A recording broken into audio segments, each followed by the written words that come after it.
Mohan TV ప్రేక్షకులకు నమస్కారం. ఈ రోజు మనతో ఉన్నారు మాతాజీ. మాతాజీని అడిగి మరిన్ని విషయాలు తెలుసుకుందాం ఈ రోజు.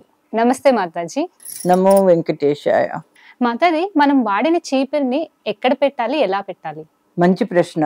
చీపురు యాక్చువల్గా లక్ష్మీదేవి ధన్తీరస్ రోజుని ధనత్రయోదశి రోజుని 2 చీపుర్లు కొనాలి. యాక్చువల్గా 2 చీపుర్లు కొని దేవుడి దగ్గర పెట్టి పూజ చేసి అప్పుడు దాన్ని వాడుకోవడం మొదలెట్టాలట. అది నిజమే, అది మేము చేసేవాళ్ళం, మేము చేస్తున్నాం కూడాను. అలాగా ధన్తీరస్ రోజునే కొత్త చీపురు కొని, ధనత్రయోదశి రోజునే కొత్త చీపురు కొని దానికి పసుపు కుంకుమ పెట్టి హ్యాండిల్ దగ్గర, తర్వాత అక్షంతలు వేసి పువ్వులు వేసి పూజ చేయాలి. పూజ చేశాక అప్పుడు వాడుకోవడం మొదలెట్టాలి. మన ఇల్లంతా శుభ్రం చేయాలి. మనం పొద్దున్నే అనుకుంటాం స్నానం చేయకముందు ఇల్లు ఊడ్చేస్తే పని అయిపోతుందని. కాదు, తప్పది. స్నానం చెయ్యకుండా ఏంటది అంటారు, స్నానం చేయకుండా చీపురుని ముట్టుకోకూడదుట.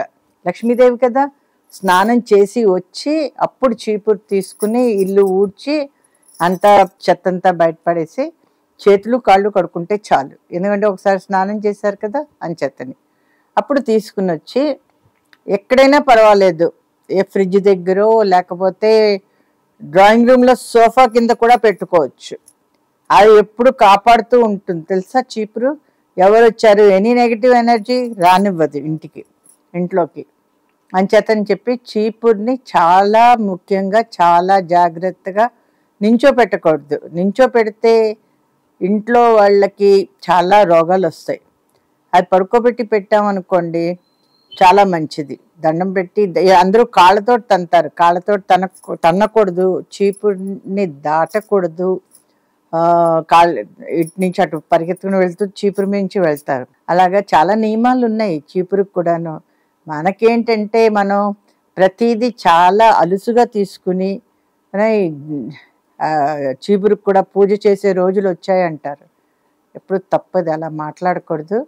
చేసి చూడండి, అప్పుడు మీకు తెలుస్తుంది. నమో వెంకటేశాయ. ఈ వీడియో నచ్చినట్లయితే please like, share and subscribe.